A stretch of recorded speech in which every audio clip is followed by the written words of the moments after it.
భారతదేశంలో ఉండే ప్రజలందరికీ ఒక మంచి విజ్ఞప్తి, మంచి విషయాలు కొన్ని మనం మాట్లాడుకుందాం. ముందుగా మనం మాట్లాడుకోవాల్సిన విషయాలు ఏంటంటే, మన భారతదేశంలో మాంసాహారం బాగా భుజిస్తున్నారు. దానివల్ల చాలామంది కోళ్ల ఫరాలు, ఇట్లా రొయ్యల చెరువులు ఇటువంటి అన్నీ పెంచుతున్నారు. వాటి వల్ల మనకు తినవలసిన ఆహార ధాన్యాలన్నీ వాటి మేతకే చాలా ఎక్కువైపోతుంది. కాబట్టి ఆ మాంసం వల్ల మనకు చాలా నష్టం జరుగుతుంది. ఆ మాంసాహారాన్ని ముందు అందరిగా మానివేయాలి. ఎవరైనా ఏ జీవరాశినైనా చంపితే వాళ్ళకు కూడా మరణశిక్ష అనేది విధించాలి. నేను ప్రధానమంత్రి అయితే మొట్టమొదటి చేసేది ఈ ఫస్ట్ పాయింట్.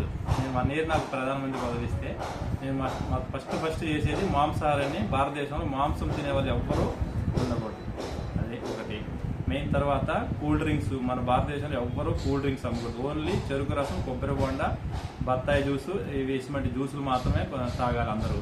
కూల్ డ్రింక్స్ అనేది ఏ కూల్ డ్రింక్ తాగకూడదు. మనిషి తయారు చేసిన ఏ కూల్ డ్రింక్, సిగరెట్ అనేది కంపల్సరీ. అసలు సిగరెట్ ఫ్యాక్టరీలు కానీ పొగాకు కానీ అసలు భారతదేశంలో కంప్లీట్గా నిర్మూలించాలి. మెయిన్ ఇది ఒకటి. తర్వాత స్వామీజీలు, వీళ్ళు హోంశాంతి, ఇటువంటి దేవాలయాలు పూజ చేసే పూజారులు, ఇటువంటి ప్రార్థనలు చేసే మందిరాలు, ఇటువంటివన్నీ ఏమీ ఉండవు. ఒకే మతం ఉంటుంది, ఓన్లీ మనిషి మతం.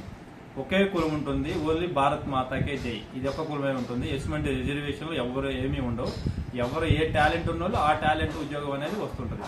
ఈ రిజర్వేషన్ నుంచి వాటి వల్ల రావడం వల్ల చాలా భారతదేశం నష్టం జరిగి తెలుగు కళలందరూ ఇతర దేశాలు వెళ్ళి బతుకుతున్నారు. అది ఒకటి తీసేస్తాం. కుల నిర్మూలన మొత్తం కంప్లీట్గా ఉంటుంది.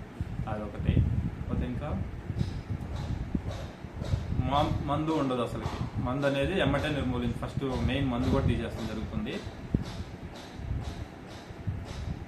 ఇంకా దేవుళ్ళు, మన భారతదేశంలో స్త్రీలందరూ కూడా మనం ఏ మతంలోనైనా ఒక మంచి విషయాన్ని ఉంటే ఆ మంచి విషయాన్ని మనం తీసుకోవాలి. చెడు విషయాలు ఉంటే వాటిని వదిలేయాలి. ఇప్పుడు ముస్లిమ్స్ ఒక మతం తీసుకున్నారు. ఆ మతంలో గురకా ధరించి రావడం అనేది చాలా బాగా నచ్చింది నాకు. అది ప్రతి ఒక్క భారతదేశంలో ఉన్న స్త్రీలందరూ బయటకు వచ్చేటప్పుడు గురకా మాత్రమే ధరించి రావాలి. కానీ ముస్లిమ్స్ దాంట్లో ఆవులు తింటాం, మాంసాహారం ఎక్కువ తింటారు. అది నాకు నచ్చలేదు. కాబట్టి జీవహింస మహాపాపం. కాబట్టి ఆ మతంలో దాన్ని తీసేసి మన భారతదేశంలో ఎక్కువగా ఉంది వెజిటేరియన్స్.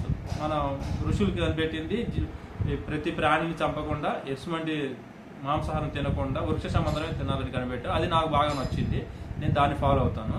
మన అందరూ భారతదేశంలో కూడా అందరూ అదే ఫాలో అవ్వాలి. ఎటువంటి ప్రాణిని చంపి తినవద్దు. ఇదొకటి. ఎటువంటి ప్రార్థనా మందిరాలు ఇవన్నీ చాలా టైం వేస్ట్ అవుతుంది. ప్లస్ మనుషులకి భారతదేశం చాలా ఆర్థిక వ్యవస్థ దెబ్బతింటానికి ఇటువంటి పెద్ద పెద్ద మెడిటేషన్ సంస్థలు, హోం శాంతి, ఈ ప్రార్థనా మందిరాలు, చాలా మతాలకు సంబంధించిన స్వామీజీలు, ఇటువంటి చాలా అన్ని వేస్ట్ ఉన్నాయి. ఇవన్నీ నిర్మూలించి కట్ చేసేయాలి. వీటి వల్ల భారతదేశానికి చాలా ఆర్థిక వ్యవస్థ దెబ్బతింటుంది. ఎవరికైనా పని లేకపోతే ఎమ్మటే వ్యవసాయ పరంగా ఏదో ఒక పనిని ప్రభుత్వమే కల్పించాలి.